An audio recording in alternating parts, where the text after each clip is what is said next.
ৰাতিপুৱা 5টা বজাত শুই উঠিছোঁ। শুই উঠাটো আমাৰ মামনি ফালৰ পৰা তাৰমানে এটা হুলস্থুল সৃষ্টি এটা হৈ আছে। এতিয়া চবেই গঁড় গঁড় বুলি চিঞৰিছে আৰু কিছুমানে চিঞৰিছে যে হাঁহত কোনোবা গৰু গা ধোৱা থাকোঁতে এজন মানুহক বোলে তাত আঘাতপ্ৰাপ্ত কৰিছে। এতিয়া আমি কোৱা সময়ত তেখেত মৰিব বুলি। এতিয়া আমাৰ বৰকণি 6 নম্বৰ পশ্চিম ব্ৰহ্মপুত্ৰ গাঁও পঞ্চায়ত 6 নম্বৰ ৱাৰ্ডত আমাৰ বৰকণি গাঁৱৰ হেমন্ত দাসৰ ঘৰৰ বেগফালে গঁড়টো আছে। আমি লগে লগে পুলিচ প্ৰশাসনক ফোন কৰিলোঁ। ফোন কৰাৰ লগে লগে প্ৰায় 10-15 মিনিটৰ পাছত আমাৰ ফৰেষ্টটো আহি পালেহি।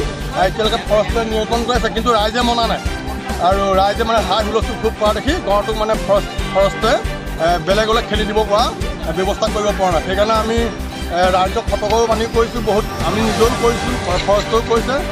কোনো ৰাইজে হুলস্থুল সৃষ্টি বেছি কৰাৰ কাৰণেই গঁড়টোক ফৰেষ্টে নিজৰ স্থানলৈ খেদিবৰ কাৰণে সিহঁতি সক্ষম হোৱা নাই। এতিয়া চেষ্টা কৰি আছে, অলপ দেৰি পাছত নিশ্চয় চাগে খেদি দিবৰ পৰা সফল হ'ব।